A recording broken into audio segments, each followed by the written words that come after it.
Sejam bem-vindos a mais um episódio de Woodscast e hoje diferente. Eu sempre falei para vocês que esse podcast não ia tratar só de política, que era um podcast aberto a vários temas. E hoje, o nosso primeiro convidado que foge, e quase foge, porque ele também tem a ver com política, é um cara que também é uma personalidade que faz parte da política de bastidores. E nesse novo momento do Woodscast, o meu convidado hoje é Ademar Danilo, esse cara que é um ícone do reggae, esse cara que é um ícone da comunicação e que abre agora essa nova fase do nosso Woodscast, e abrindo espaço para outras personalidades de outros ramos, de outras histórias, a não ser a política partidária. Seja bem-vindo, Ademar Danilo. Woodscast. Muito obrigado, Woods Filho, muito obrigado a toda a turma que assiste e ouve o Woodscast. Gostei do nome, viu, meu irmão? Uma satisfação, muito obrigado pelo convite. Ademar, o nome Woodscast, na verdade, quem criou esse nome foi o radialista Rubem Mucama, falecido. Meu amigo, meu vizinho, e que eu salvei a vida dele uma vez, não sei se você sabe disso. Não. O Rubem Mucama, quando começou a carreira na comunicação, ele foi ser repórter, não me lembro de qual era o órgão que ele foi ser repórter, e ele foi cobrir uma greve de motoristas de ônibus lá na sede do Sindicato dos Motoristas, lá na Rua Afonso Pena, na Rua Formosa. E quando ele chegou lá, todo mundo passou a desconfiar, porque ele não era conhecido, né? Então, os motoristas e cobradores olharam aquele cara estranho lá e pensaram que ele era espião, e já foram dar uma geral em Rubem Mucama. Aí eu olhei, eu digo, ei, rapaz, deram um baculejo no Mucama. Rubem Mucama, é meu amigo e tal, porque eu já era um repórter mais conhecido lá da rapaziada. Então, até o fim da vida, Rubem Mucama, ele lembrava desse episódio. E a minha história foi o seguinte, na época da pandemia, eu tenho um grupo da jornalista Silvia Tereza, não sei se tu estava fazendo parte desse grupo lá de WhatsApp, e o Rubem estava lá. Então, na pandemia, eu nunca fui muito de estar falando nesses grupos. Mas na pandemia, gente mais reclusa, então eu mandava muito áudio. Aí ele disse, rapaz, tu gosta muito de falar, tu deveria criar um podcast, o Woodscast. Aí, anos depois, né, veio a história do podcast, eu digo, não, o Woodscast tem tudo a ver, e é uma homenagem também ao Rubem Mucama. E para fechar o assunto, o Rubem Mucama, ele foi o autor da primeira música de reggae de crente daqui de São Luís. Eu não sabia. Ele tinha uma banda chamada SL 150, a banda dele era uma banda gospel, uma banda de igreja, e eles gravavam reggae também. Pô, tá aí, ó, já... Entrou no assunto. Mas, Ademar, é um prazer te ter aqui, e para começar, é do começo. Como é que foi a história do Ademar no reggae? Como é que surgiu? Porque o Ademar, quando você fala em Ademar Danilo, você lembra do movimento reggae. Tem outras situações também, né? Mas o reggae é uma coisa que marcou o nome Ademar Danilo. E como é que tudo começou? Eu pensei que esse podcast tinha só 1 hora de duração, mas pelo que tu está perguntando, vai ter o quê? 1 semana de duração? Vamos sintetizar. Eu falando sem parar. Woods, a minha história com o reggae, ela é uma história que envolve muitos fatores. Eu sou moleque da Vila Saldanha, que é um bairro que era periferia, hoje não é mais, né? Mas era um bairro de periferia, a Vila Saldanha, na área de Alemanha, João Paulo, Jordoa, Caratateu, Alto de São Bendito, Alto da Vitória. Esse era o meu entorno de onde eu perambulava quando eu era molequinho. E exatamente próximo a lugares onde o reggae teve berço. Alguns dos lugares onde o reggae nasceu, como o Pop Som da Jordoa, o Rock Club no Alto de São Benedito, a Discoteca 2001 no Barreto, Globo de Ouro também na Jordoa. Todos esses lugares começaram a tocar reggae. Não foi um lugar apenas. E eu estava exatamente nesses lugares, porque era o período onde eu estava chegando na adolescência e onde os moleques costumam, querem sair mais e tal. Dar uma paquerada, aquele negócio. Exatamente, principalmente porque nesses lugares estavam algumas meninas mais, digamos assim, disponíveis para nossa molecada, né? Sim. mais liberais do que as Sei. nossas, né? Deixa para lá. Então, eu frequentei esses lugares e eu conheci o reggae como ritmo nesses lugares. Eu estou falando da metade dos anos de 1970. E exatamente nesse período de 76, 77, eu tinha 14 anos de idade, eu já falava bem inglês e eu tive um período Mas de... peraí, tu falava bem inglês, mas da onde? Nesse período? Eu estudava inglês, eu já fazia inglês desde meus 11 anos de idade. Eu comecei a estudar inglês com 11 anos de idade, que foi quando a escola IASIG foi fundada Sim, aqui, e a família dona do IASIG era a nossa vizinha, de frente de casa. sim. Então, isso aí me favoreceu de eu ir logo cedo aprender inglês. Ainda rolou um merchan aqui, né? E então, na época, essa escola de inglês, ela tinha uma interatividade muito interessante. Fornecia rádios, aliás, fornecia jornais, revistas dos Estados Unidos, Sim. onde se estudava o inglês americano, mas tinha um semestre de inglês britânico, onde a escola fornecia jornais e revistas da Inglaterra, de Londres. E nesse período, 76, 77, foi quando o reggae explodiu no mundo. Quem botou o reggae no mundo não foi a Jamaica, foi a Inglaterra. A Inglaterra que... A Inglaterra, com seu poder cultural na época e uma grande quantidade de jamaicanos morando lá, e ingleses que gostavam da cultura jamaicana, então isso aí fez com que o reggae explodisse na Inglaterra e, posteriormente, a Inglaterra botasse o reggae para explodir no mundo. Então eu pegava esses jornais e revistas que a escola de inglês oferecia para a gente e, de repente, eu comecei a ver entrevistas de Bob Marley, de Jimmy Cliff, de Peter Tosh, e percebi que eram aqueles artistas que eu via tocando. porque eu não ia só para a festinha, eu já entrava na sala do discotecário, que hoje se chama DJ, Sim. né? E eu ia olhar os discos, eu já entrava, eu sempre fui um cara muito entrosado, né? Então eu já entrava e conhecia. E eu percebi que aqueles caras que eu li aquela reportagem eram aqueles que eu Estavam dançava. tocando nos clubes. E que eu dançava. Então eu vi a profundidade das letras de Bob Marley. Eu percebi que Peter Tosh era um revolucionário. E o desfile, é preciso ressaltar que nós estávamos em plena ditadura militar. A ditadura militar no Brasil, ela vetava, ela proibia o que o reggae falava. E o que é que o reggae falava? Contra preconceito, contra racismo, por liberdade, por democracia. A ditadura militar no Brasil não permitia que esses assuntos fossem trazidos para a discussão. Agora, imagina o impacto disso, desses temas, na cabeça de um adolescente rebelde em plena ditadura militar. Então, primeiro, o reggae me ganhou pelo lazer, pela música, Sim. pela oportunidade de dançar, pelo lúdico.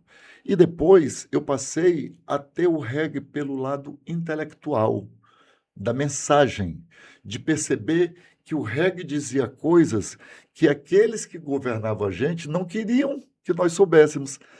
Longe de falar sobre isso durante a ditadura, era prisão imediata, tortura, esse tipo de coisa. Então o reggae me ganhou também por esse aspecto da mensagem. E aí eu prossegui, um moleque de 14, 15, 16 anos de idade, prossegui, até que eu entrei na universidade com 16 anos de idade, porque eu entrei muito cedo na universidade, e aí eu fui só me aprofundando no reggae até que eu fazia direito, até que eu fui convidado para fazer um programa de rádio na Mirante. E aí já é outra parte da história.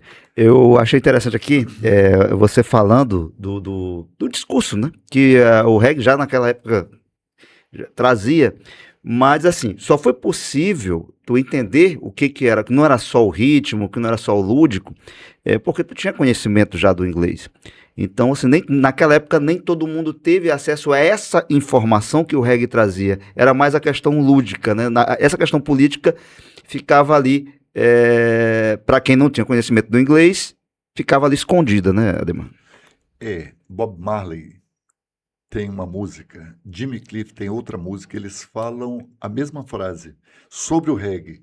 Eles dizem, who feels it, knows it. Ou seja, quem sente, sabe.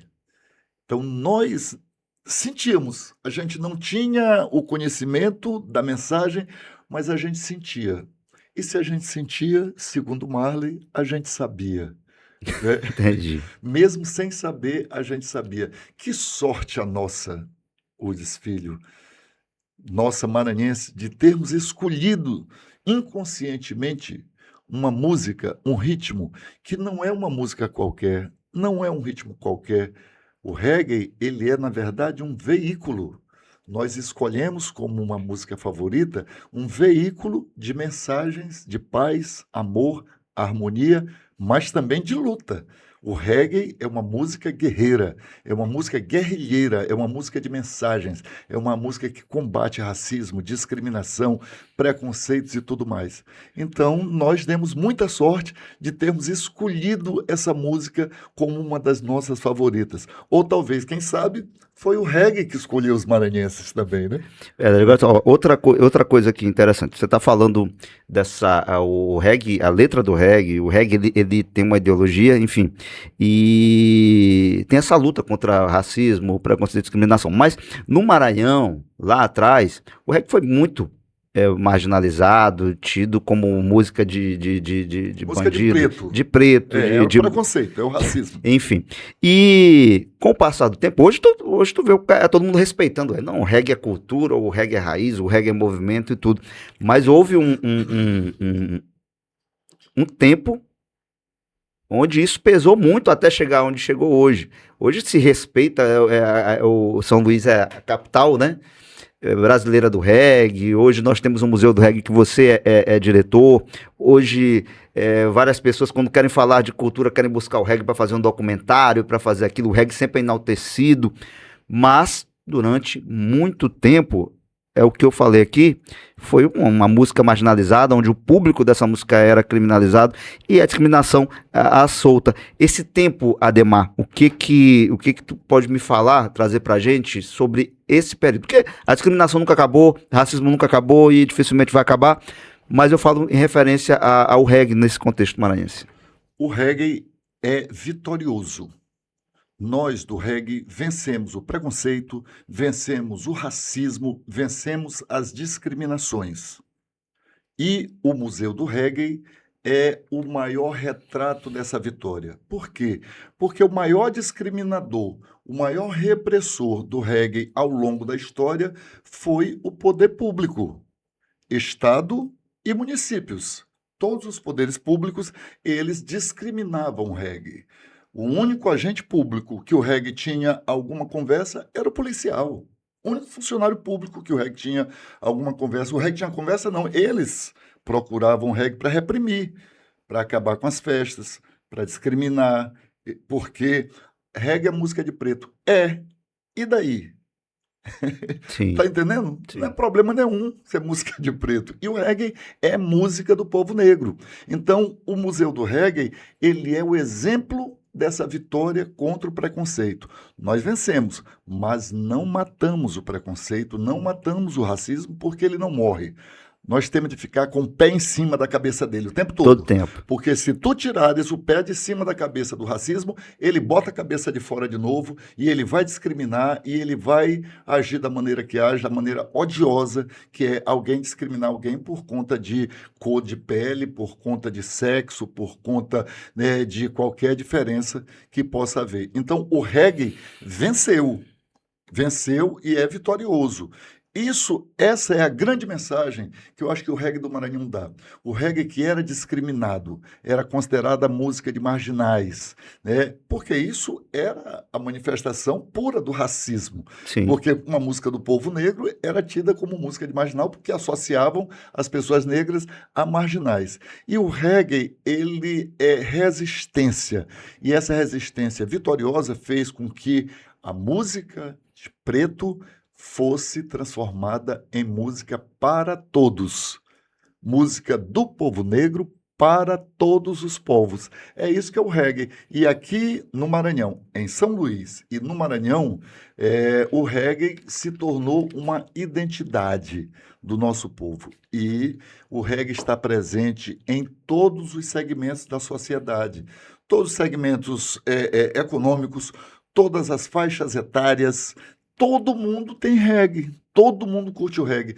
Do Calhau até o bairro mais periférico, todo mundo em São Luís e todo mundo no Maranhão curte reggae. A coisa é tão grande, a identidade é tão grande, que as pessoas do interior reclamaram de que só São Luís é a Jamaica brasileira? Como é que pode uma coisa dessa? Então, hoje, Udinho, no mundo do reggae, nós tratamos da seguinte forma: São Luís é a capital nacional do Capital reggae. nacional. E o Maranhão é a Jamaica brasileira. Não, eu acho que é isso mesmo, se for parar, porque o reggae, São Luís ganhou toda essa notoriedade dentro do reggae, mas aí você vai pra Baixada, vai pra qualquer lugar, e tá o reggae lá, as radiolinhas, né, enfim, que arrastam grandes multidões aí em seus territórios. Balsas no sul do Maranhão. Balsas tem uma das maiores radiolas do estado. Qual é o nome da... Guarani. Sonzão Guarani. É uma radiola que pode disputar no mesmo nível com qualquer radiola de São Luís. Então, o reggae, ele é do estado do Maranhão inteiro, né? As pessoas pensam, é só São Luís, na Baixada. Não! Nos Cocais, no leste do Maranhão, Caxias, Codó, Timon, é reggae para todo lado. No oeste do Maranhão, a região na fronteira com o Pará, Maracassumé, Governador Nunes Freire, ali depois de Turilândia. É reggae para todo lado. É reggae para todo lado. Na Baixada, é reggae para todo lado. No sul do Maranhão, Imperatriz, Balsas, Iachã, Tasso Fragoso, essa região é toda reggae. Vou te falar uma coisa, o Maranhão tem 217 municípios. Eu conheço 185 deles. Por causa do reggae. Também por causa do reggae e também por causa da minha curiosidade, que às vezes eu não tenho nada para fazer, eu pego o carro e eu digo, vou viajar. Bora, minha linda. Pego minha gata e vamos embora. Agora, Ademar, o reggae, esse reggae que estourou no Maranhão, o reggae roots, né, que é a nossa raiz, né, histórica do reggae, ele teve aquele início, aquela chegada aqui. Eu não sei se tu vai conseguir fazer isso de forma resumida, mas explicar pra gente como é que essa coisa do reggae chegou aqui ao Maranhão e qual foi o impacto naquele momento, porque eu ainda quero falar contigo dos desdobramentos, né, pro reggae atual, mas vamos por raiz. Tem umas histórias que o povo conta aí, me contava no passado, eu vou já tirar dúvida contigo aqui. Essa é a pergunta sobre reggae que eu mais ouço na minha vida, ao longo da vida. Como é que o reggae chegou aqui? Como é que esse negócio tá? E tu sabes qual é a minha resposta? É muito simples. Eu não sei. Eu não sei e ninguém sabe. Eu já ouvi uma versão de que no meio dos discos lá do pessoal que fazia festa, que eles tocavam era outro tipo de ritmo, acho que era carimbó, não me lembro. Era um outro ritmo aí, que alguém me falou, e no meio veio um disco que tinha um reggae, aí colocaram lá e começou a dar certo. Foi uma história que eu ouvi aí. Não. A verdade é essa. Não sabemos. Não sabemos.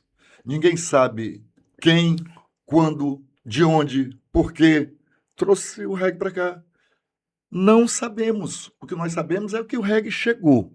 Rapaz. E que nós nos apropriamos do reggae. O reggae, obviamente, ele é jamaicano. Sim.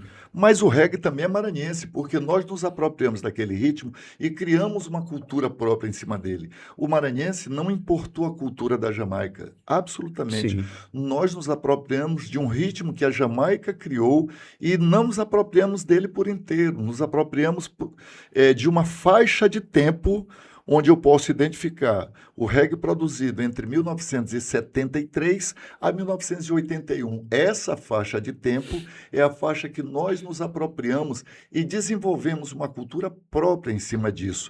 O Maranhão não quis saber da evolução do reggae na Jamaica. Hoje, os artistas jamaicanos são ilustres desconhecidos para nós. E os artistas jamaicanos que nós gostamos são desconhecidos até dos jamaicanos. Porque não eram celebridades naquela, não era estouro naquela época. Alguns desses artistas que fazem sucesso aqui, Jated, por exemplo, Jated nunca nem lançou um LP.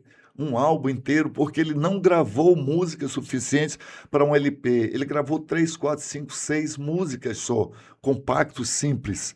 Né, exigência do mercado jamaicano, das radiolas de lá, dos sound systems. Então, e aqui toca uma música de Ated, o povo corre para dançar. Se chegar na Jamaica e perguntar, ninguém nem nunca ouviu. Ou seja, não deu certo lá e deu certo aqui, é isso? Porque o mercado da Jamaica, ele é bem diferente. Sim. Daqui lá, a principal figura é o produtor, não é nem o cantor. É o cara que faz as músicas, que compõe a música, que bota para gravar. Esse é que é o cara lá. E aí, na porta dos estúdios, ficavam dezenas de pessoas querendo uma oportunidade. O produtor metia a cara na porta do telefone e dizia: Ei, tu, vem cá, vamos gravar aqui. Escolha de qualquer jeito. Acho que vou dar uma oportunidade para ti aqui, vem. Exatamente. Tá. Então a pessoa não tinha uma grande evolução, e esses discos chegaram aqui sem que a gente saiba como. Vou te repetir, nós não sabemos como o reggae chegou no Maranhão, mas é claro que há algumas tentativas de explicação. Essa aí que tu me disseste... Já tinha escutado isso aqui? Já tinha escutado essa? Não, essa é nova para mim. Mas tem duas principais. Uma é dos marinheiros que iam contrabandear café no Caribe e quando voltavam, paravam aqui, davam discos que traziam da Jamaica para as suas namoradas na zona do Baixo Meretrício. E aí o maranhense passou a ouvir, gostar e pronto. A outra tentativa de explicação são as emissoras de rádio da Jamaica que eram captadas aqui no litoral, em São Luís, Cururupu e tal. Nenhuma dessas duas é verdade, porque ninguém aqui no Brasil produz café, é no Sudeste Sul, São Paulo, Rio, Paraná, Espírito Santo. E ninguém em sã consciência, um contrabandista, vai sair do sul do Brasil, vai atravessar a América quase inteira para vender no hemisfério norte, que é na Jamaica, principalmente tendo perto da Jamaica a Colômbia, que produz tanto ou às vezes até mais café do que o Brasil. Então isso aí não faz sentido, marinheiro de contrabandista de café. E rádio, mesmo que mesmo que chegasse, a gente não ia conhecer. Não tinha como gravar aqui. Não, o reggae era proibido até na Jamaica, no início dos anos 70, quando chegou aqui, porque era considerada música de arruaceiro. Por quê? Porque a Jamaica é muito próxima de Cuba. Então, a relação entre os dois países é muito intensa, relação de população, não relação política. Sim. E Cuba era comunista. É comunista, muito próxima da Jamaica. Então, não queriam que o comunismo desse certo também na Jamaica. E a turma do reggae era a turma das favelas, era mais ligada à política de Cuba. Então, o reggae não tocava nas rádios jamaicanas. Então, também não faz sentido. Ou seja, nenhuma dessas explicações são verdadeiras. Não é verdade, mas também não é mentira. Porque é cultura. Cultura, Udinho, não é matemática. Sim. Matemática é que 2 mais 2 tem de dar 4. Aqui, na China, sim, no Alasca, em qualquer lugar. Viana, em qualquer lugar 2 mais 2 tem de dar 4. Né? Cultura não precisa de exatidão. A não ser que alguém ache que o Saci Pererê anda pulando com uma perna só por aí, ou que Ana Jansen desfila com sua carruagem com uma mula sem cabeça soltando fogo pelas ventas. Esse negócio da mula sem cabeça soltando fogo pelas ventas é tão doido que se ela é sem cabeça, ela não tem venta. Pois é. A mula de Ana Jansen é tão diferente que assim. Então, não é verdade, mas também não é mentira. São componentes do mito, da lenda. E vai criando, né, todo esse histórico. Enfim, deixa eu te fazer uma pergunta. Qual foi o período em que os caras começaram a viajar daqui do Maranhão para ir... o período que o pessoal começou a viajar do Maranhão para ir para Jamaica, para garimpar os discos, porque tem teve isso de fato, né? Uhum. E aí, eu tenho... As pessoas me contam uma história ou outra. Aí me contaram, até falei pro secretário Pereira, que está aqui, o secretário de Cultura da Raposa, está aqui visitando no estúdio, que me contaram uma história que os primeiros donos de som que viajaram para Jamaica para garimpar os discos, né? Que os discos eram discos que ficavam nos porões, porque não eram discos de se vender no momento, né? Discos esquecidos, os LPs, né? E aí os caras compravam tudo que dava pra levar o dinheiro e depois arranhavam os discos que para os outros chegar e não ter o que levar. Isso é verdade, Ademar? Mais ou menos. Ah, então tem verdade aí. Tem, claro. Não tanto na Jamaica, esse negócio de arranhar foi mais na Inglaterra, mas olha só. Ó, eu sabia da Jamaica, da história.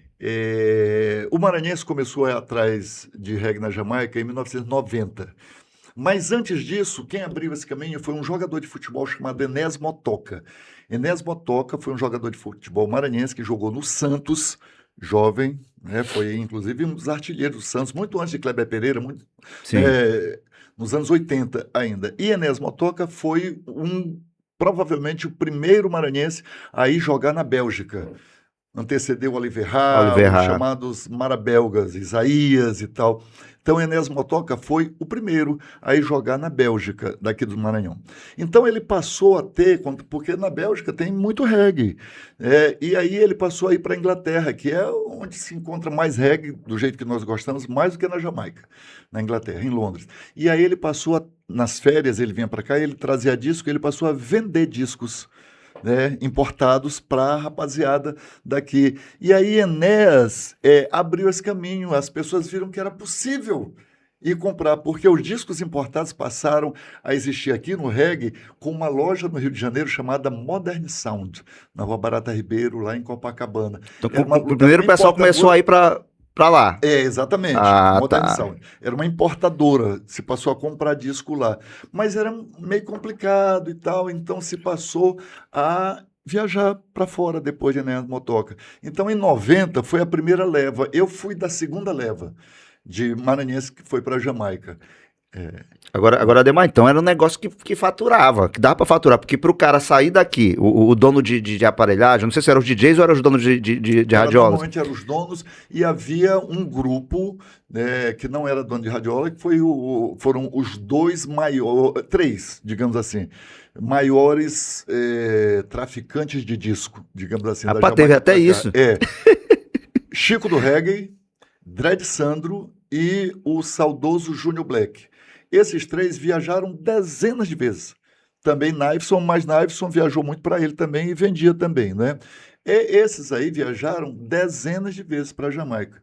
Eu já fui 13 vezes à Jamaica. É um bocadinho, mas perto da rapaziada que viajava a negócio, né? Muito pouco. Agora mesmo, o Dred Sandro deve ter chegado... Tem algumas semanas da Jamaica, foi lá também, atrás de discos, que são cada vez mais raros, né, os discos que a gente... Eu já ia te perguntar sobre isso, porque essa turma toda, assim, é um negócio que deu certo, tanto é que os caras começaram a viajar, teve até traficante de disco que você tá falando aí, então assim, os caras começaram a viajar e várias vezes para trazer.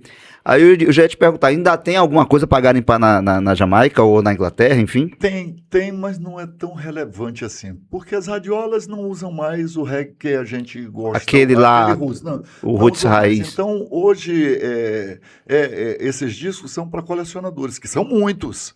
Aqui em São Luís tem muitos colecionadores, tem grupos de colecionadores, tem pessoas que se agrupam e compram discos e... Galera do vinil, né?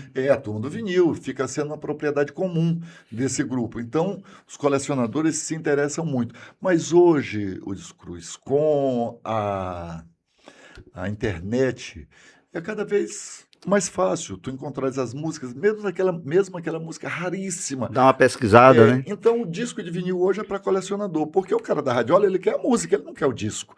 Quem quer o disco é o colecionador. E as radiolas não usam mais esse tipo de reggae. Hoje, as radiolas, praticamente 100% das músicas das radiolas são produzidas aqui no Maranhão, em estúdios aqui no Maranhão. Só São Luís tem 4 ou 5 desses estúdios que gravam músicas para radiola. Aqui, no município da Raposa, tem estúdio que grava para radiola. Então, isso é uma coisa disseminada aqui no Maranhão. Eu nem sabia que tinha na Raposa. Nós temos um grande produtor musical na Raposa chamado Bives. Ah, não, o Bives eu sei, mas ele grava para radiola, eu não sabia. Também para radiola. Ah, tá. Bives é parceiro nosso aqui. Pois é. Então, tem várias evoluções a partir disso, né, dessa preferência do maranhense nesse estilo, e a evolução. Então, os discos da Jamaica não interessam mais as radiolas. Quem gosta somos nós. Eu continuo comprando discos, mas eu não compro de quem vai buscar, não. Eu compro eu mesmo, quando eu vou para Jamaica, eu compro meus discos. Eu tenho, Dá prazer, né, de fazer isso, eu cara, tenho poucos fazer uma garimpada. discos, Woods. Eu tenho só um pouco mais de 6.000 discos de Só vinil. isso. Tá vendo aí, Pedro?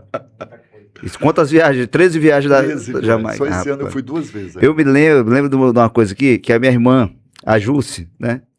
Ela me disse que uma vez tu até, que ela mora hoje na Europa, que ela casou lá e mora lá, na Itália, e teve, acho que era Alfa Blondy, e tu pediu pra ela acho que pra trazer, ou eu tô enganado, essa história do Alfa Blondy. Não me lembro, mas deve ter sido Desse foi. verdade. E aí ela, acho que, ou foi ela? Não sei. Foi. Eu lembrei aqui dessa história aqui, que eu tô ficando meio velho, tô perdido. Mas teve esse lance do Alfa Blondy. Ademar, Vou aí, te dar uma notícia em primeira mão aqui. diga lá. Em setembro, Alfa Blondy em São Luís do Maranhão. Muito bom, tá aí, ó, pra galera que tá em Primeira casa. mão. Primeira mão. Ixi, eu tenho que correr com esse podcast logo, porque é primeira mão aí, Ademar Danilo. Alfa Blondy, que a galera do reggae gosta, vai rolar aqui. Agora, Ademar, vamos lá. Houve esse primeiro impacto do reggae no Maranhão, foi o reggae roots, esse reggae que foi garimpado, que teve toda esse movimento, né? Até traficante, como você falou, traficante de disco. Eu gostei dessa história do traficante de disco. Essa é uma palavra que a gente usa, mas usa brincando. Sim, né? sim, eu entendi a coisa. Mas eu gostei da história. Aí eu te pego, mas aquele reggae roots, você mesmo falou, não tá mais, não é mais daquele jeito, as radiolas não têm mais interesse. O reggae, ele teve essa evolução. Muitos dos amantes do reggae, dos apreciadores do reggae roots raiz, eles criticam muito o reggae que é tocado hoje, que eu acho que ainda se toca o reggae roots, mas o reggae que está predominando é um reggae diferente. Fala pra gente sobre esse reggae aí, que eu não posso nem falar muito, que eu não sei da história. Eu acho isso bobagem, porque eu não vou militar contra algo se eu não gosto, tá entendendo? Sim, É só uma questão de gosto. O reggae robozinho, o reggae eletrônico, ele é válido também, não é minha praia. Mas tem que respeitar, né? é claro, Tem que respeitar. eu não vou chegar. Então, eu não posso me meter na tua criação, na tua criatividade. Se tu, como artista, escolhes aquele caminho, no máximo eu não vou gostar. E se eu não gostar, eu não vou ouvir. Mas eu não vou Vai dividir o público, eu não né? vou diminuir o teu trabalho. Eu não vou. Não, é só a tua escolha. E é Sim. só a minha escolha. Então é isso. Não é minha praia, o reggae eletrônico, desse chamado robozinho. Mas eu reconheço que o reggae, ele é uma música moderna. Desde o seu nascimento, o reggae usou o que havia de mais recente em tecnologia. O reggae não nasceu acústico, o reggae nasceu elétrico. Guitarra elétrica, baixo elétrico, teclado moderno, tudo isso. E o reggae seguiu a sua evolução junto com a evolução dos equipamentos de gravação e de execução. Então, o reggae, ele se modernizou. Na Jamaica de uma maneira, aqui no Maranhão de outra maneira. Mas são modernizações. Se eu gosto ou não dessas modernizações, é um outro assunto. Mas, então, essa música produzida no Maranhão, a música reggae produzida no Maranhão, chamada de eletrônico ou de robozinho, ela tem um caminho dela. Que é legítimo também. Sim. E acho que até as que eu considerava, às vezes, ruim, evoluem. Não é culpa do equipamento. A arte não é culpa do equipamento. É culpa do artista.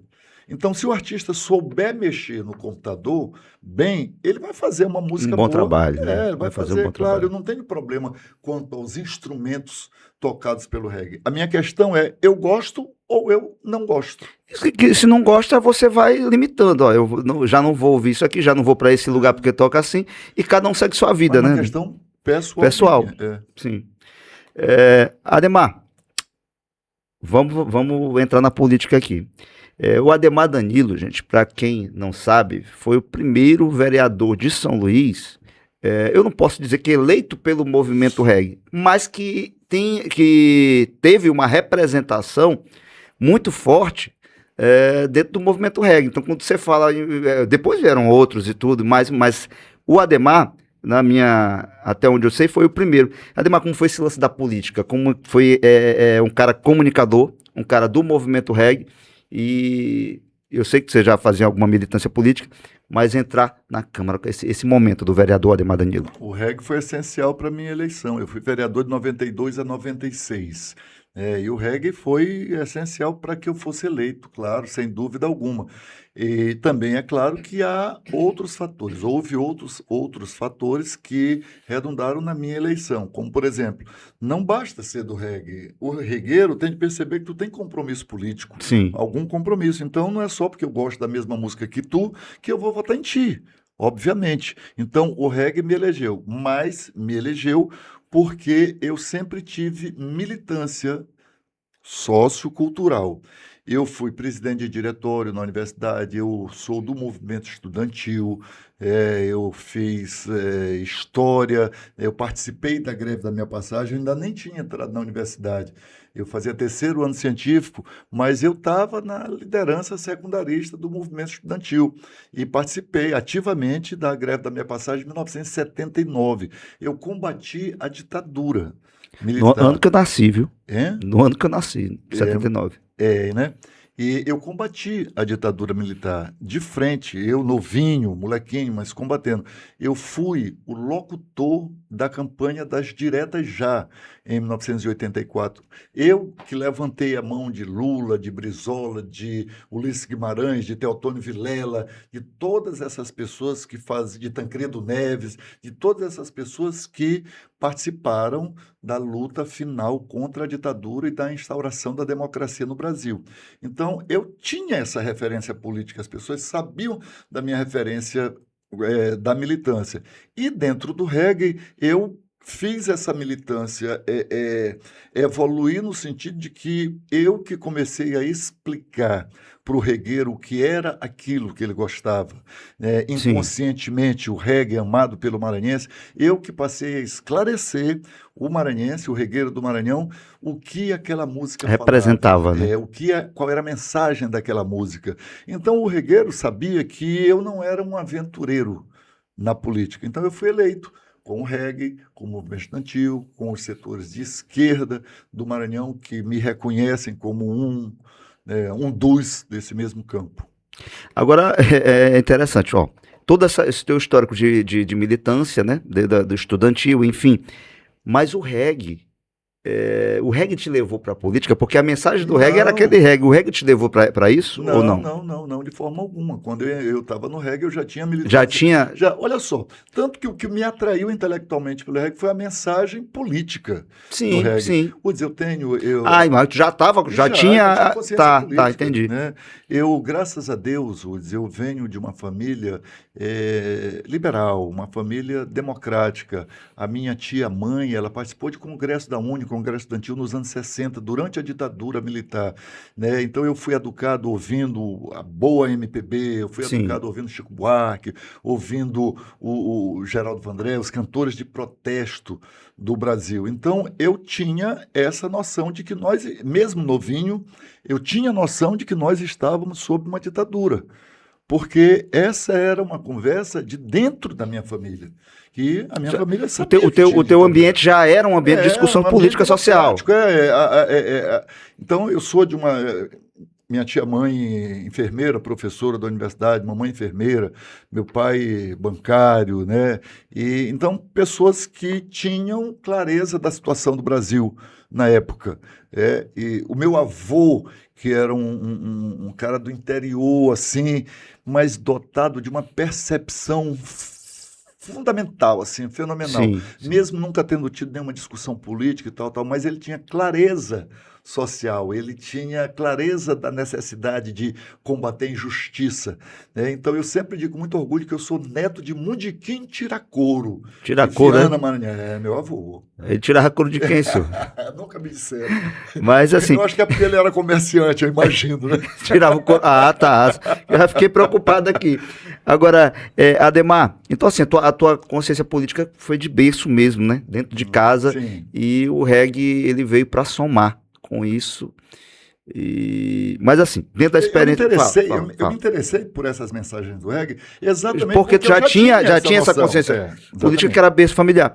Agora eu te pergunto, vereador, Adhemar Danilo eleito vereador, como foi essa experiência em si, dentro da Câmara? Uma experiência muito boa, muito enriquecedora no sentido filosófico. Enriquecedora não. Não é enriquecedora como a maioria financeiro, né? Financeiro. Eu era de oposição, tudo mais difícil, a oposição é tudo mais difícil. Oposição a Conceição Andrade. Era a Conceição na época. E aos 20, éramos 21 vereadores, eu era de oposição aos 20 e a prefeita. Tu era sozinho lá na oposição? Sozinho. Não é fácil não, senhor, não é fácil não. Então, mas eu era muito, eu não gosto dessa palavra perseguido, mas eu era muito isolado na política lá. Eu que metia pé na porta e rompia esse isolamento. Mas só para que tu tenha uma ideia, teve uma época que o meu gabinete era o único sem ramal de telefone, só para te ver o tanto de isolamento que eles me botavam. Mas desde aquela época o negócio já era pesado para quem era oposição. Era assim, né? Mas eu consegui, com mobilização popular, várias conquistas. Por exemplo, muita gente não sabe, mas a lei do ônibus Corujão Sim. é minha. Eu que criei o ônibus Corujão em São Luís.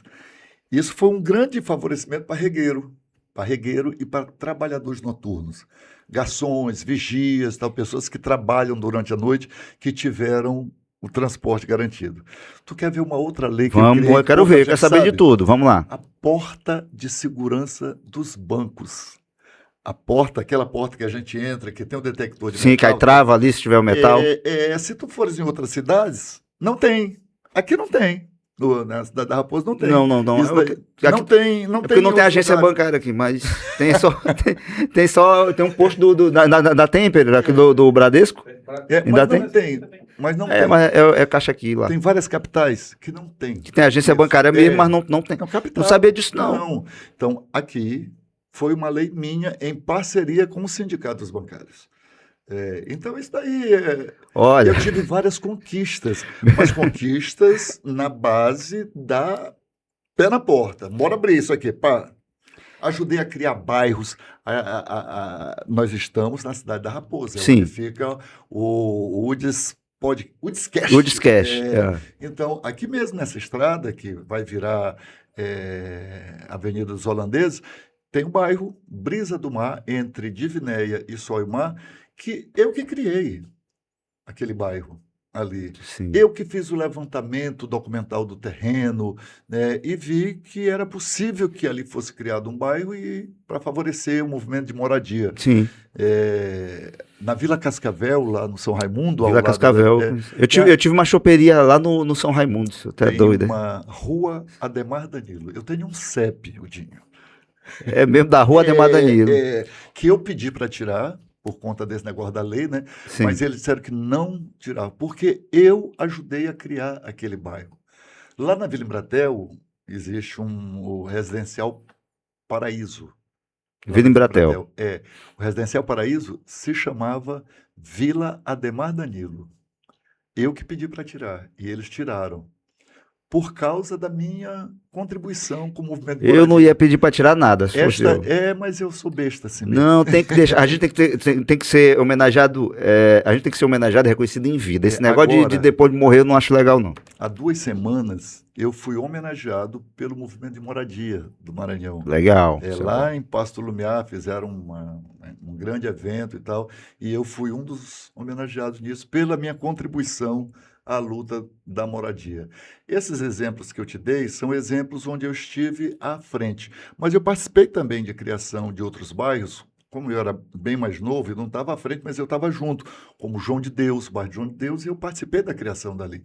O bairro do São Bernardo, eu também participei da criação, junto com o professor Nascimento Moraes, com o advogado Josemar Pinheiro, até o Haroldo Saboia também. Haroldo Saboia. Então eu estava nessas paradas todas. Eu tive uma ligação muito forte com a moradia aqui.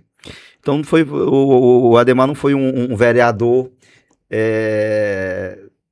parado, né? Foi um Não, cara eu fui produtivo, cara. que Não produziu. não fiz mais porque era eu sozinho. E também eu não quis mais ser candidato, não quis mais. Agora, tipo, por que não quis mais? Porque a política ela chegou no momento em que a eleição, ou tu tem dinheiro, ou tu não vai eleito. Como eu não tenho dinheiro, principalmente para dar para as pessoas, eu percebi isso e eu digo, não, não vou mais ser candidato, né? Mas eu não saí da política, eu saí da política eleitoral. Na Sim. política do dia a dia, eu sou um cidadão participante, eu emito minha opinião, estou ali na militância, sou um ativista social, sou um ativista antirracista, participo dos movimentos antirracistas e tudo. Eu só não estou mais na luta partidária. No resto da política eu estou com certeza e vontade de estar. Beleza, Ademar, a gente está conversando aqui sobre muita coisa. A história do Ademar, aí entra a história do reggae, agora entrou a questão política. Hoje você é diretor do Museu do Reggae. Primeiro, Ademar, eu quero entender como é que foi essa construção do Museu do Reggae e até o momento de você chegar a dirigir, que já está com um bom tempo aí no comando do Museu do Reggae, e qual a importância também do Museu do Reggae para essa história, né, para o movimento reggae, para a história do reggae, para a história do São Luís, para a história do Maranhão. Como eu falei, o Museu do Reggae ele representa a vitória do reggae contra o preconceito, o racismo e as discriminações, porque o poder público, que antes nos discriminava e nos reprimia, hoje não apenas reconhece o reggae como interlocutor social, como estimula e respeita essa cultura. O Museu do Reggae ele foi criado como o fim dessa conversa, né? O poder público discrimina o reggae. Agora o poder público vai criar um museu do reggae para botar no passado toda aquela história de É uma discriminação. reparação, aquela história de reparação Mais ou social, menos, é isso? eu diria mais como um reconhecimento de que a Reconhecimento. cultura reggae é nossa cultura. Então, essa ideia do museu, ele partiu de um acordo político eleitoral na eleição de Flávio Dino. O movimento reggae decidiu convidar Flávio Dino para uma conversa e apresentar as reivindicações. Isso, ele Nós não- então candidato, né? Nós não tínhamos a noção de que seria um museu. A gente tinha, quando eu digo a gente, é porque eram várias pessoas. Tinham várias né? pessoas. Nós não tínhamos essa noção do museu. Estava na minha cabeça o museu, mas não estava no coletivo. Entendi. E as conversas, elas evoluíram até realmente redundar na proposta de um museu que foi assumido por ele e o movimento reggae, grande parte do movimento reggae, entrou na campanha de governador do Flávio Dino. E ele cumpriu a promessa e me chamou para elaborar o Museu do Reggae. Então, o Museu do Reggae no Maranhão, eu tenho esse orgulho de dizer que desde o tapetinho na porta até a plantinha lá no fundo do quintal, tudo saiu da minha cabeça.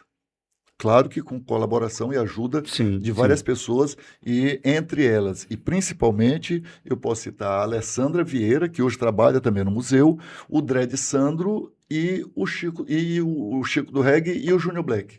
Essas 4 pessoas caminharam juntas comigo na elaboração também desse museu.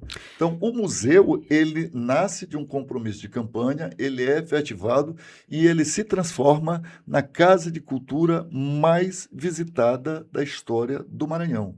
O museu, este ano ele fez 8, mas até o final do ano passado, com 7 anos de existência, o Museu do Reggae, 7 anos de existência e 5 anos de funcionamento, porque foram 2 anos parados pela pandemia. Sim. Então, em 5 anos de funcionamento, nós ultrapassamos 300 mil visitantes. Isso nunca existiu em nenhuma casa de cultura aqui do Maranhão. Em 5 anos, receber 300 mil visitantes, numa média de 60 mil visitantes por ano. E se a gente for desdobrar esses números, tu vais encontrar, em mais de 300 mil visitantes, tu vais encontrar mais ou menos 140 mil turistas. É isso que eu já ia te perguntar, se tinha como saber quem é daqui, Sim, local e o pessoal Nós temos fora pra te ter ideia. exatamente, nós temos esse controle, claro. Ninguém entra no museu sem se registrar, todo mundo se registra. De onde é. Bom, muito bom. Tá Aí entendendo? você tem uma Então, noção. cerca de 140 mil turistas em mais de 300 mil visitantes. É um número impressionante, não é? Sim, sim. Mas, na hora que tu vê o outro lado do número, tu vai perceber que são cerca de 140 mil turistas Sim. e são 170 mil maranhenses. Olha que coisa linda! Bom. Nós fizemos, quando eu elaborei o museu, foi para o maranhense. Sim. Por quê? Porque eu sei que se o maranhense gostar, o serviço está ótimo. Todo mundo vai gostar. É Porque história, quem é a nossa história, é a e nossa quem cultura. entende de reggae somos nós, Sim. maranhenses. Se o maranhense não gostar, ninguém vai gostar. Então, meu critério de qualidade é o maranhense. Sim, sim. Então, 170 mil maranhenses e 140 mil pessoas de fora. Agora, assim, eu ainda não fui ao Museu do Reggae, quero ir com a Célia pra gente fazer um vídeo, que a gente tem o trabalho também no Tu já Instagram. sabes que quando chegar lá vai ter uma multa te esperando, né? Não, vou ter que ir. Eu quero gravar um vídeo para mostrar. Então, eu vou logo te perguntar aqui: o que que o cara encontra, o cidadão, o turista, o maranhense que vai lá visitar, o que que ele encontra no Museu do Reggae? O Museu do Reggae ele é essencialmente um museu de informações. Tu vais encontrar informações Sim, lá. Porém, é claro que o museu tem relíquias, como qualquer museu. Então, nós temos, por exemplo, a primeira guitarra da banda Tribo de Jah. Está lá na parede do Museu do Reggae. A radiola de serralheiro, voz de ouro canarinho, a radiola, está lá no Museu do Reggae. E nós temos fotografias dos anos 70, 80, 90, nós temos coisas raríssimas, imagens de vídeo raríssimas, todo à disposição do visitante no Museu do Reggae. Então, tu encontra informações e relíquias. isso é bom, que informação é mais importante ainda do que, na verdade, tudo é importante. Quando se fala de história, né? Tudo é importante. Mas a informação, você tirar dúvidas, você ter conhecimento da tua própria cultura, sabe? Ter acesso a essa informação, isso é muito importante. Até te parabenizo, eu não sabia que era algo do Flávio Dino, até porque eu não que teve o início no governo do Flávio Dino, até me O perdi início do nisso, governo mas é Flávio Dino, importante. o governo Brandão manteve. Manteve. Na mesma pegada. O governador Brandão, ele é um aliado do museu, Isso sem é importante. dúvida alguma, nunca negou nada. Inclusive, promoveu o Festival Ilha do Reggae, Sim, sim. que foi coordenado por mim, né, pelo Museu do Reggae, e que foi o maior festival de reggae da América Latina. Não, e foi um evento grandioso e que ajuda a manter esse peso, né, do Maranhão, de São Luís, Como Jamaica como brasileira. Jamaica brasileira, né? E no roteiro turístico também. Isso pesa um evento desse. E tem que continuar. Não pode parar, não. Permanecendo na área do turismo, na nossa conversa, a professora Talice Ramos, doutora Talice Ramos, ela fez uma pesquisa nos hotéis de São Luís. Uma pesquisa com os hóspedes. Sim. E ela não perguntou o que o visitante veio fazer no Maranhão. Ela perguntou o que o visitante sabia sobre o Maranhão. E aí? Primeiro lugar, lençóis maranhenses. Segundo lugar, reggae. Olha que duas potências, lençóis maranhenses E o reggae? e reggae. Duas identidades do Maranhão. Então, essa pesquisa dela também, ela é muito reveladora. Que as pessoas podem até não ter vindo pelo reggae, mas elas sabem que existe o reggae e elas têm uma visão positiva Sim. do reggae no Maranhão. Como eu sempre digo, o reggae só traz coisa boa para o nosso estado. E vou te falar uma coisa aqui, que eu não sei se os outros criadores de conteúdo, se eles têm esse mesmo resultado. Mas e não só no meu conteúdo de Instagram, mas de outros produtores que eu vejo, quando você mostra praia do Maranhão e bota um reggae de fundo, meu filho, é uma receita para viralizar. Tu pode botar um pagode, botar o que for, mas quando tu bota um reggae de fundo, é uma receita para viralizar. Aliás, faz tempo que eu não vejo nenhuma imagem dessas que não seja com reggae. Com reggae, exatamente. Aqui tem uma página do Mangue Seco, da praia de Mangue Seco, que o cara todo o tempo lá, são vários vídeos que viralizam, que é aquela imagem bonita da praia e uma trilha no fundo, é um reggae. E quando eu faço minhas imagens de praia, inclusive eu estive gravando no Mangue Seco esse final de semana, eu passei sábado e domingo gravando, gravei 2 restaurantes, gravei um chalé lá. As imagens todas que eu tô soltando aqui de pouquinho, tudo com reggaezinho no fundo, porque dá certo, meu amigo, o reggae dá sorte. Eu sou cidadão de Mangue Seco, tem meu terreninho lá. Rapaz, tu tem como é aquele movimento teu lá é um luau, como era o nome lá do reggae? Seco. Não, as pessoas pensavam que era alguma coisa de bar, tá? Não, ali é uma ação social. Como é o nome? Quando Como é o nós nome mesmo? fazemos ação de limpeza da praia. Sim, Limpeza da praia. Então, quando a gente faz a limpeza da praia, quando eu digo a gente, é porque como eu estou te falando, eu sou cidadão, eu tenho meu faz terreno lá. parte lá da história. Então, a gente faz a limpeza da praia e no final da limpeza, que a limpeza é de manhã, Sim, quando dá depois do meio-dia, a gente começa o reggae, que é o reggae confraternizar. para os voluntários, e que aí acabou trazendo Chamando muita gente mais de lá. pessoas. Mas, originalmente, é o reggae para os voluntários da limpeza da praia. Rapaz, eu nunca dei sorte de ir nesse reggae aí. Porque quando eu ia saber, já tinha acontecido. Vamos fazer doido agora em pra ir lá. agosto. Vamos fazer em Mas agosto, me chama, porque eu quero ir lá gravar, pô, porque é bom demais. Ademar, o que tem de curiosidade, coisas, fatos assim, curiosos nessa tua trajetória de dentro do reggae, que tu pode trazer pra gente? Olha, aconteceu isso, aquilo, outro, uma coisa interessante. Fatos, alguns fatos aí. Tem muita coisa, mas eu quero ressaltar algo, não comigo, mas com o reggae, que estabelece uma nova compreensão sobre o reggae, apesar Sim. de não explicar.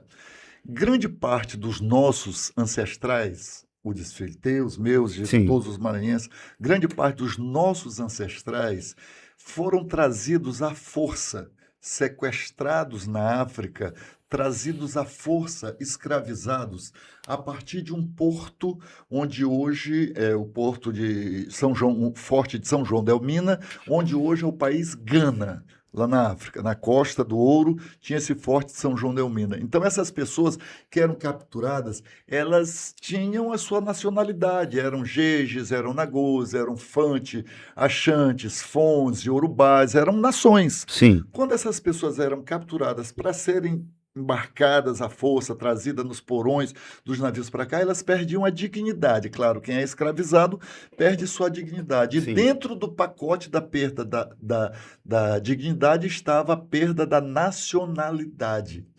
Então, aquelas pessoas, de uma hora para outra, elas não eram mais Jejes, nem Yorubais, nem Axantes, nem nenhuma nacionalidade. Elas passavam a ser chamadas de pretos mina. Pretos Pelos mina. traficantes de pessoas. Preto mina. Mas isso queria dizer o quê? Que eles eram pretos trazidos do Forte de São João del Mina. Ah, tá. A ligação com Mas mina quando do eles forte. eram vendidos, eles eram tidos como se Mina fosse um povo. Sim, entendi. Não era só Entendi. o nome de um lugar. Nunca houve nação Mina, nem nada. Entendi. Então, esse porto lá, ele exportou pessoas escravizadas, principalmente para Maranhão, Venezuela, Cuba, Haiti e Jamaica. A religião maranhense de matriz africana se chama tambor de mina, porque A referência é os essa. tambores tocados por aqueles chamados de pretos mina. Então, tambor de mina vem daí. Esse Interessante. nome mina, ele não era só para cá. Todos esses lugares onde vendiam, eles eram também colocados como pretos mina. A religião jamaicana de matriz africana se chama Pocomina. Mina pelo mesmo motivo e Poco também pelo mesmo motivo, porque Poco em inglês não é uma palavra, ela é uma imitação de som, é o que se chama de onomatopeia, Sim, imitação do som do tambor. Poco, poco, poco, poco, poco, poco. entendi. Então a tradução de Pocomina é tambor de mina. É a mesma tradução, mas são religiões diferentes, rituais diferentes, se desenvolveram em culturas diferentes, línguas diferentes, mas a origem é a mesma. Sim, Tá entendendo? sim. Então Interessante isso. pra o mim. maranhense e o jamaicano, eles são primos, nós somos primos distantes, primos que separaram a gente, mas nós somos fisicamente parecidos, o desfile. O jamaicano e o maranhense. Tu vê um artista jamaicano aqui no Maranhão, se ele não estiver no palco, e se tu não souberes que ele é aquele artista jamaicano, tu vai pensar que ele é um maranhense. Tu, Entendi. passeando pela Jamaica, ninguém vai dizer que é um jamaicano. Vai dizer que ninguém vai dizer que é um estrangeiro. Vai dizer que é um Um jamaicano. jamaicano. Eu ando na Jamaica, eu sou um mestiço, eu sou um preto desbotado, né? Eu sou um mestiço muito comum na Jamaica. A minha cor, meu estilo é muito comum na Jamaica. Então eu ando na Jamaica pelas quebradas como se eu fosse um jamaicano. Só sabem que eu não sou jamaicano quando eu falo. Que aí percebem Que tem, o meu tem o sotaque, sotaque, né? A claro, diferença do sotaque. Não tem exatamente. como. Então, isso aí é uma das coisas mais interessantes que É eu acho no raiz, reggae. né? Raiz. É, nós somos parentes dos jamaicanos. Isso não explica o reggae, porque o período da escravidão foi há séculos. E o reggae, ele é um ritmo jovem. Eu sou mais velho que o reggae. O reggae, eu sou de 62. O reggae é de 67, 68. Então, o reggae tem data de nascimento. É, Sim. não explica esse fato de nós sermos, digamos assim, entre aspas, parentes dos jamaicanos, não explica o reggae aqui, mas dá uma luzinha lá no fim do túnel, né, não? É verdade. Cara, é bom ver essas coisas, trazer um Ademar Danilo, porque esse aqui é um episódio que com certeza vai ficar aí pra história. E muitas das coisas que ele falou aqui vão virar referências. É, já vão se tornar referências, porque não é sempre que você tem a oportunidade de ouvir uma pessoa que tem o histórico e a bagagem de Ademar Danilo. E para mim é uma honra Muito obrigado, fazer esse irmão. episódio contigo e deixar isso aí para as próximas gerações. Dizer que pelo menos, ó, eu coloquei meu dedinho aí trazendo o Ademar para deixar um pouco de história. Ele já deixa história em tudo que faz, mas agora eu tenho minha participação também. Agora eu estou contando a história. Eu tô contando a história. Deixa eu só falar com o povo rapidinho aqui, que eu esqueci. Esse aí eu vou ter que cortar, que eu não posso dizer que eu esqueci. Mas vamos lá. Ó, gente, só lembrando que esse podcast, ele é um oferecimento de Inodê, né? Os perfumes e cosméticos Inodê são vários produtos maravilhosos. E, ó, semana passada, né, eu tava usando o Latitude Estamina, que é muito bom, lembra muito o Ferrari Black. Mas essa semana, eu tô aqui usando o Latitude Origine, que é muito top. E vocês já podem aí nas nossas redes sociais, sempre tem um linkzinho para você comprar os perfumes Inodê, tá bacana? E esse aqui é o que eu tô usando essa semana, tá muito bom, tá bom demais. Eu acho que eu vou até dar um pro nosso convidado aqui. Agora, se eu fizer isso toda vez, eu vou ter que dar para alguém, né? Dar o perfume. Mas, ó, trabalhamos também no nome de Max Internet, né? Max Fibra, uma das melhores internets aqui na região metropolitana de São Luís. É uma internet que vocês sabem que a gente trabalha aqui enviando muito arquivos em alta para várias pessoas em outros estados e recebendo material também. E a Max é a internet que trabalha com a gente aqui no estúdio. Então, se eu estou dizendo que é vantagem, é porque eu garanto. Então, se o teu fornecedor de internet não está muito bacana, procura o pessoal da Max, tá? E vamos deixar os contatos na descrição desse vídeo. E, lembrando que esse programa aqui, que esse podcast é uma produção do Instituto UDES Cruz. Esse Instituto UDES Cruz que já tem promovido algumas ações aí no audiovisual, né? Que é uma homenagem ao meu pai, o jornalista UDES Cruz, e o grande responsável por toda essa produção aqui é o Instituto UDES Cruz. Agora, se eu voltar aqui pro Ademar Danilo, Ademar, a gente já está quase chegando no final. Eu acho que eu não fiz planejamento, para organizar, porque o correto é fazer isso, mas eu não gosto. Eu só te perguntei algumas coisas, cheguei aqui, vamos bater papo, Deixar fluir. desenrolar, deixar fluir. Eu gosto disso, eu não gosto de estar deixando tudo que é o correto fazer, né? Mas não é o meu correto. O meu correto Então não é correto. Pois é. Então, assim, a gente está caminhando para o fim, mas eu quero te perguntar assim, o reggae. Qual foi o teu momento mais feliz no reggae? Talvez qual foi o momento mais triste no reggae aqui pro Ademar Danilo? Antes de eu responder, eu devo dizer que eu tive a honra de ser amigo de UDES Cruz, do teu pai. Nós fomos colegas de trabalho, trabalhamos algumas vezes juntos, não foi uma vez. Nós trabalhamos 3 vezes juntos em veículos, em jornais diferentes, né? E foi um bom amigo que eu tive. UDES Cruz, né, de boa e saudosa lembrança. Rapaz, Ademar, a gente falou tanta coisa aqui, mas não foi falado da tua atuação no jornalismo, né? Eu não sou falamos, jornalista, nós 42 anos de jornalismo eu tenho. Rádio, jornalismo. O África Brasil Caribe foi um programa mais recente que ele abordava o reggae independente das outras, dos outros, da atuação no jornalismo, mas eu lembro muito do África Brasil Caribe, que foi um programa que marcou demais. Jornal, rádio, TV. Tudo, né? Internet agora, né? Mas olha, uma das coisas que eu mais tenho orgulho na minha vida no reggae é que eu sou o único brasileiro convidado pela família de Bob Marley para falar sobre reggae na Jamaica, na casa dele, o Museu Bob Marley. Isso é importante, meu irmão. Aí é Eu lapada. fui falar sobre reggae para jamaicanos, na casa de Bob Marley. Rapaz, aí tu me deixa aqui. Até O caba, sem o caba- palavras, o caba né? sai do Maranhão pra ir pra casa do Bob Marley pra falar de reggae. E tudo pago por eles. Eu fui convidado de fato. Toda a passagem, hospedagem, comida, ganja, tudo por conta da família de Bob Marley. Fui lá, eu fui palestrar e o tema da minha palestra foi o impacto do reggae em uma cultura diferente. Eu fui para a Jamaica Sim. falar sobre como a música que eles criaram impactou numa cidade, num estado, em parte aqui do Brasil. Em outro país, É né, o cara? meu maior E, orgulho. e como é que tu chegou a. Como é que eles chegaram até você? Como é que você chegou até essa família a família do Bob Marley? Olha, foi quando nós estávamos criando o Museu do Reggae. Foi no processo de criação do Museu do Reggae, o então governador Flávio Dino mandou eu e o secretário Diego Galdino para divulgar a existência do Museu do Reggae em 2018, 2017. E em 2000, aí, né, conversamos Sim. também lá no Museu de Bob Marley, e em 2019 eles me convidaram para ir lá falar sobre esse impacto do reggae. E este ano de 2026, nós estamos em julho. Sim, julho. né? Terminando julho já. E eu já fui 2 vezes à Jamaica esse ano.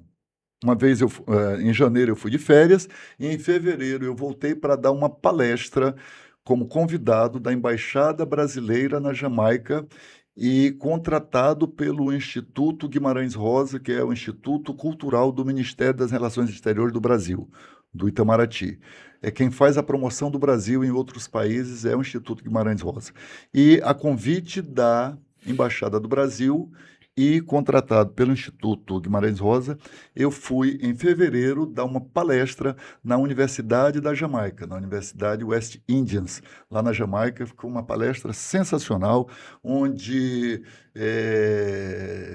lotado o auditório, professores, reitora da universidade, pessoas, diplomatas. Eu tinha na minha plateia o vice-embaixador dos Estados Unidos, o vice-embaixador da França, o embaixador do Panamá, o embaixador da Alemanha, várias pessoas do corpo diplomático lá na Jamaica foram até essa minha palestra. Então, isso aí é uma coisa muito É marcante, né? engrandecedora Mas também. é, sim. Eu não consigo, eu tenho mais assim o carinho e tal pelo convite da família de Bob Marley. Mas esse também da É forte, embaixada é forte, é outra potência. fortíssimo, Outra é potência. fortíssimo. Foi muito Agora, legal. e aí? Agora, e um momento que, digamos assim, que deixou o Ademar Danilo, na história do reggae, deixou o Ademar Danilo Muito triste. É. Se teve, eu não me lembro. É mesmo? Não tem, não. Eu não tenho nenhum compromisso com a tristeza, Eudinho. Tá Nenhum certo. compromisso. Nada, zero, zero. É triste, bom. amanhã eu já me esqueci. É bom, É. é bom. É bom que o cara se desapega de sentimentos Assim, negativos. agora em relação a... Por exemplo, a pessoa me sacaneou. Eu não vou guardar aquele fato. Eu vou guardar aquele nome. Sim, sim, sim. Rapaz, eu tá entendendo? tenho uma linha parecida. É assim, me sacaneou, morreu pra mim. Agora também não quero ter o mal nem nada. Só que se passar por aqui, não, vai pra lá. Diz que eu não guardo fatos, eu guardo nomes. Guarda o nome. É perigoso. Quem será a próxima vítima? Pega Não é? a tua lista aí. Mas Ademar, é isso, cara. E tem A minha sorte é que eu não me lembro de alguém ter me sacaneado mesmo assim de verdade. Então É bom demais, eu né? tô de boa. Não, é tranquilo. Sempre tô de boa. Tranquilo. Agora, só uma situação aqui, antes da gente encerrar, que foi um fato que também, pelo menos a mim, marcou bastante, que aquele DJ de reggae que Antônio faleceu, José. Antônio José. Cara, aquilo foi uma loucura. O cara saiu, o caixão dele saiu no carro do corpo de bombeiro, foi uma coisa assim. Aquele momento, Ademar, o que tu pode traduzir para o pessoal que está em casa que não sabe da história? Eu vou tentar até buscar imagens para botar aqui no vídeo, Porque foi uma coisa que eu disse, poxa, esse cara era um ídolo dentro do reggae. Antônio José sempre O Lobo. ele sempre foi um menino muito comunicador. Ele começou acompanhando Tony Tavares, o radialista Tony Tavares. Tavares, no antigo clube Quilombo, no São Francisco, coisa que tu ainda não era nem nascido. Sim. Eu sou menino. Viu? E aí ele foi para o Espaço Aberto e Antônio José, ele teve como marca um momento de transição na relação da radiola com o público. Que momento foi esse? Foi o momento em que o DJ passou a se considerar um comunicador. Porque o DJ é um comunicador. Sim. Né? Mas os DJs, até Antônio José, eles não tinham essa noção. Então eles botavam a música... O DJ do reggae, porque o DJ de dance já fazia isso. O pessoal do dance já se comunicava. Pois é. O pessoal do reggae tentava se comunicar, mas ficava de costa para o público, porque a radiola não tinha a mesa frontal. Então, todo o equipamento ficava de frente para o público e o DJ, portanto, ficava de costa para poder operar. Sim, exatamente. Para operar. E Antônio José, ele passou a se destacar por discotecar de frente para o público. Ele não foi o primeiro. Eu já fazia isso, a radiola Ted Wilson já fazia isso, mas o Antônio José, ele chegou com uma força muito grande porque ele passou a ser DJ do principal local de reggae da cidade, que era o Espaço Aberto. E ele era bom. Antônio José era um cara bom de comunicação. E ele ganhou o público assim, dessa forma. Então ele marcou essa transição de que a radiola precisava ter uma mesa frontal, para que... Ter essa interação direta, né? A comunicação. Ou seja, tu emite uma mensagem, tu tem de perceber que o público está recebendo a tua mensagem. É o feedback, né? A retroalimentação, tu tem de perceber que existe, porque senão não existe comunicação. E Antônio José foi um dos pioneiros disso daí, que era uma coisa diferente para a época. Então, ele ganhou o público assim e morreu no auge do sucesso. Em um acidente de carro, aliás, próximo à minha casa, no Coafuma. Foi onde teve o acidente, ele vinha de uma festa com amigos, né? E o carro capotou ali perto do Foi um momento de comoção muito grande no São Luís, acho que o Maranhão todo, loucura aquilo ali, cara. E o cara ainda tinha muita coisa para viver aquele ali. Mas, enfim. E ele tem uma família de DJs. O Ronald Pinheiro, que é DJ da Estrela do Som, é irmão do José. E Paulo Henrique, que é outro DJ aí de radiola, também é irmão. Então deixou um legado bacana para a própria família. Ademar, a gente vai encerrar aqui, mas assim, tem alguma coisa que tu queira... tem alguma coisa que tu queira acrescentar? Não, a gente tem que almoçar, né? Não, o que eu tenho a falar no fim, meu irmão, é te agradecer pelo convite. Para mim é uma honra estar aqui. Eu gosto de explicar, Dinho. Sim, é bom. Eu gosto de falar, de explicar. E o reggae, ele tomou uma dimensão tão grande que é preciso evitar a conversa dos aventureiros, das pessoas que não têm conhecimento de nada da história do reggae, da mensagem do reggae, mas que faz um corte de Instagram, bota e fica parecendo que é um doutor na matéria, quando na verdade está falando bobagem, está desqualificando a história do reggae muitas vezes, e passa e acaba sendo popular e tal. Então, e acaba se tornando verdade uma coisa que não existe, né? Às vezes, porque vai, mas enfim. Então é isso. Te agradeço ao convite e estou à disposição a qualquer momento. E convido a rapaziada que está nos assistindo ou nos ouvindo, que participe dos meus eventos. Agora, por exemplo, voltando à questão do turismo, eu estou apostando na junção de duas grandes identidades do Maranhão, que são Lençóis Maranhenses e o reggae. Eu vi um vídeo teu. Estou fazendo programação. Reggae dos Lençóis, não é isso? A programação Reggae dos Lençóis. Fiz nesse período de alta temporada, nós estamos no mês de julho, então é julho e agosto, alta temporada. Julho é alta temporada por causa de brasileiros, férias no Brasil, Sim. e agosto, setembro é o período de férias na Europa e na América do Norte. Então é um período de muito estrangeiro, né? Mês que vem agora é um período de muito brasileiro. Então eu estou fazendo o circuito Lençóis. Fiz 2 vezes em Santo Amaro, vou fazer em Atins, fazer em Barreirinhas. Até o final de agosto eu estou com essa agenda dos Lençóis, juntando 2 grandes potências do Maranhão, o reggae e os Lençóis maranhenses, para fortalecer o turismo. Isso é importante. O turismo e reggae tem tudo a ver, e tem mesmo aqui no Maranhão. Agora, eu primeiro quero te agradecer pela presença e acho que tem tanta coisa para ser explorada ainda dentro do assunto do reggae. Você é um baú de conhecimento, é uma enciclopédia viva do reggae, que eu acho que eu vou me organizar mais na frente para definir um tema, que a gente passe meia hora falando aqui sobre um tema, Parte meia hora 2. parte 2, focar em algumas coisas. Mas eu vou conversar isso contigo para ser construído contigo, que é quem entende, né? O cabo é quem entende. Mas para mim, sinceramente, uma honra, um prazer estar recebendo você aqui no nosso estúdio. Nosso estúdio aqui caseiro, home studio, como eu falo pra galera, que a gente criou aqui com muito carinho, cada coisinha aqui ajeitando. E é muito gratificante tá trazendo pessoas do quilate de Ademar Danilo para cá, para dentro da Raposa, né? A gente traz para a Raposa e leva para o mundo daqui, produzindo uma coisa assim, através do Instituto Urdes Cruz também. Isso me deixa feliz. Eu acho que o que eu queria fazer, eu estou conseguindo. E muita gente disse que não ia, que ninguém vinha para cá e tudo mais, e a gente já trouxe aqui até pré-candidato a governo, já outras pessoas. Tem artistas querendo vir para cá, Ademar, e eu, a partir de agora, você foi o ponto de partida para eu abrir para outro tipo Assuntos de culturais, assuntos turismo. culturais, turismo, artistas, influenciadores, enfim. Tudo é política. Tudo é política, tudo faz parte da política. A gente que às vezes tenta separar, mas não tem como, né? A política é isso aí, e o Ademar é prova disso, né? Que todo o movimento reggae, todo o movimento estudantil, toda a história do Ademar tem uma política para cada lado, para cada situação, mas é política e é bom que as pessoas acordem para isso, porque sem a política a gente não consegue, não é, Ademar, mudar as coisas.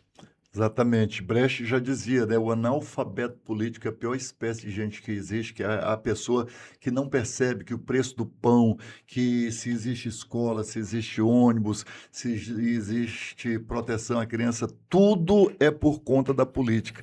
E o ignorante bate no peito, orgulhoso da sua ignorância, e diz: eu não quero saber de política. É uma tolice isso, né? Tá entregando seu direito. Agora, vamos lá. Mais uma vez, só agradecer aqui ao Ademar Danilo e agradecer a audiência de todos vocês, a galera dos Ubers, enfim. Vamos compartilhar esse conteúdo, que é um conteúdo muito forte. Vou fazer uns cortes aqui bacanas do Ademar. E próximos episódios aí teremos gente que tá estourado aí nas redes sociais, alguns amigos nossos, humoristas, enfim. Vou organizar para quarta-feira. E teremos político também, gente. Não abandonei os políticos, não. Vamos trazer política aqui. Já estou acertando com o Márcio Gerri. E Felipe Camarão tá me devendo. E tem mais outros aí. Felipe, presta atenção na tua vida. E é isso aí. Gente, fiquem ligados. Ademar, antes de eu cortar aqui, só dar tuas considerações finais aqui para o nosso público, para essa câmera aqui. Pode olhar para ela e dar aquelas considerações finais, aquela coisa toda. Não, como eu disse, eu só quero mesmo me agradecer esta oportunidade de estar conversando contigo, que está assistindo a gente, e dizer que o reggae, ele é uma música que faz muito bem ao Maranhão, que nós temos como nossa também.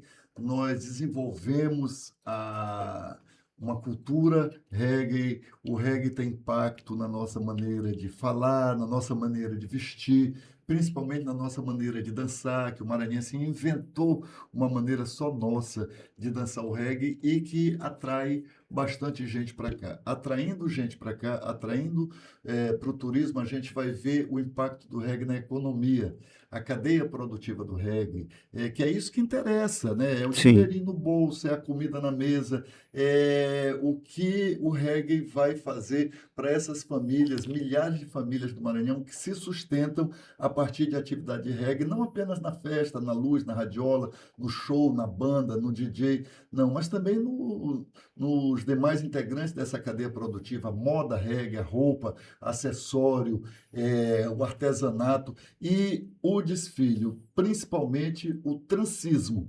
O fazer de tranças hoje é um dos grandes geradores de trabalho e renda para mulheres negras jovens. É claro que tem mulheres que não são jovens que fazem, é claro que tem mulheres não negras que fazem, é claro que tem homens que também fazem tranças, mas o grande público da produção de tranças é a mulher negra jovem aqui. Em todo o bairro de São Luís tem 2, 4, 3, 5 salões de beleza especializados em tranças. Nas cidades do Maranhão, da mesma forma. Infelizmente, eu não posso mais usufruir desse serviço. Não ria, Luiz Cruz Filho, que tu tá no mesmo rumo. Rapaz, Gente, ó, faz então, isso. muito obrigado por tudo. Udes Filho, muito obrigado pelo convite para participar aqui do Udescast. Valeu, rapaziada. Beleza, beleza. Agora sim, tá valendo. Ó, muito obrigado pela audiência e até o próximo Discast. Tchau.